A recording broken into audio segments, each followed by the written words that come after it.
कल उत्तराखंड में गंगोत्री धाम के पास धरौल्टी नामक जगह पर खीर गंगा नदी के पास एक बादल फटा, जिसके फटने से उसके किनारे पर जितने भी वहाँ पर बने हुए मकान थे, ढाबे थे, होटल थे, छोटी मोटी और चीज़ें थी, वो सब उसमें बह गई और बहुत सारे लोग, न जाने कितने लोग उस मलबे के नीचे दबकर उनकी जान चली गई। हालांकि सेना का SDRF का रेस्क्यू ऑपरेशन वहाँ पर चल रहा है, लेकिन अभी कुछ लाशें मिली हैं। लगभग बताते हैं 200-250 लोगों को तो वहाँ से रेस्क्यू कर लिया गया है, लेकिन नामालूम कितने लोग अब उसके दबे पड़े हैं। और रास्ते में काफ़ी जगह पर सड़कें जगह जगह टूट गई हैं, जिसकी वजह से SDRF की टीम और जो NDRF की टीमें हैं वहाँ समय से नहीं पहुँच पा रही हैं और बचाव राहत कार्य में देरी हो रही है। और चूंकि पहाड़ों पर प्रकृति का दोहन जनता ने बहुत ज़्यादा कर लिया है, जिसकी वजह से जब ये घटनाएं होती हैं तो उसमें नुकसान बहुत अधिक होता है।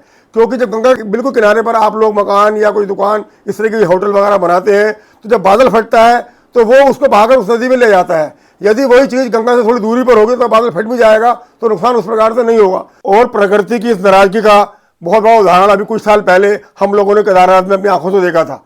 कितना बड़ा सैलाब केदारनाथ में आया था, उसके आसपास जितने भी मकान भवन वगैरह थे सबको वो बहाकर अपने साथ ले गया था।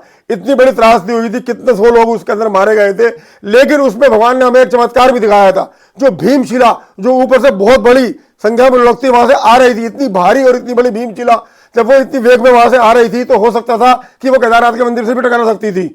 अगर वो टकरा जाती तो कितना बड़ा नुकसान मंदिर का हो जाता। लेकिन भगवान का आप चमत्कार कहो इस बात को कि वो भीमशिला मंदिर से 15-20 फुट पहले ही आकर रुक गई और उसकी वजह से पानी जो है दोनों साइडों से मंदिर के निकल गया और मंदिर को कोई नुकसान नहीं हुआ। तो भगवान ने उस वक्त कितना बड़ा चमत्कार दिखाया, जो मैंने अपनी जिंदगी में खुली आंखों से अपनी आंखों से अपने सामने देखा। प्रकृति हमें लगातार इशारा दे रही है, कभी केदारनाथ के रूप में, कभी बादल फटने के रूप में, और हमें इस बात को समझ जाना चाहिए। और प्रकृति के प्रकोप से बचने के लिए हम आगे जो भी निर्माण करें अपनी सीमाओं में और अपनी हदों में रहते हुए करें, ताकि हम प्रकृति के प्रकोप से बचे रहें।